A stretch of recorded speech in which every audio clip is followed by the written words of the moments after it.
कभी सुना है किसी को ये बोलते हुए कि मुझे जिंदगी में कुछ छोटा हासिल करना है? नहीं सुना होगा। हर किसी को तुमने यही बोलते सुना होगा कि मुझे जिंदगी में कुछ बड़ा हासिल करना है। शायद तुम्हें भी कुछ बड़ा ही हासिल करना होगा। अभी तो तुमने पहली सीढ़ी चढ़ी है, लेकिन कम से कम तुमने अपने मन में ये सोचा तो सही कि तुम्हें कुछ हासिल करना है। कम से कम इसी सोच की वजह से तुम कुछ कोशिश तो करोगे।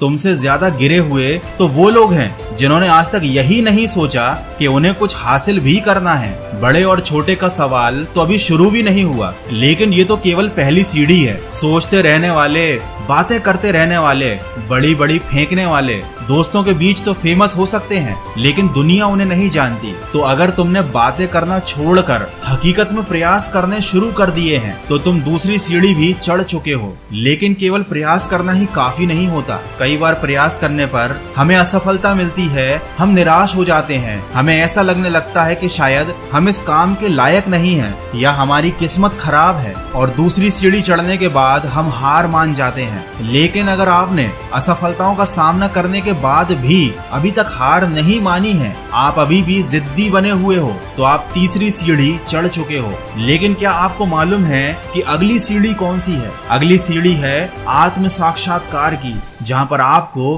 खुद को जांचना पड़ेगा, देखना पड़ेगा कि आपके अंदर ऐसी कौन सी कमी है जिसकी वजह से आप बाकी लोगों से पीछे हो। उसके बाद आपको अपनी उन कमियों के ऊपर काम करना पड़ेगा, खुद को और ज्यादा बेहतर बनाना पड़ेगा। और अगर आप ये काम लगातार करते आ रहे हो, खुद को बेहतर बनाते जा रहे हो, तो आप चौथी सीढ़ी भी चढ़ चुके हो। लेकिन अधिकतर लोग तो चौथी सीढ़ी तक पहुंचने से पहले ही नाकाम हो जाते हैं। आपने कई बार कृष्ण भक्तों को ये बोलते हुए सुना होगा कि उन्हें भगवान श्री कृष्ण से प्रेम है, चाहे वह भक्त स्त्री हो या पुरुष। लेकिन ये बात सुनने में थोड़ी अटपटी लगती है, क्योंकि अधिकतर भारतीय लोग इस बात का सार नहीं जानते। पांचवी सीढ़ी मंजिल को पाने की अंतिम सीढ़ी होती है। हो सकता है आप भक्ति ना करते हो, लेकिन फिल्में तो देखते ही होंगे, और ये डायलॉग तो आपने सुना ही होगा कि किसी चीज को अगर शिद्दत से चाहो तो पूरी कायनात आपको उससे मिलाने में लग जाती है। ये होती है प्रेम की ताकत, लगन की ताकत, और यही होती है पांचवी और आखिरी सीढ़ी।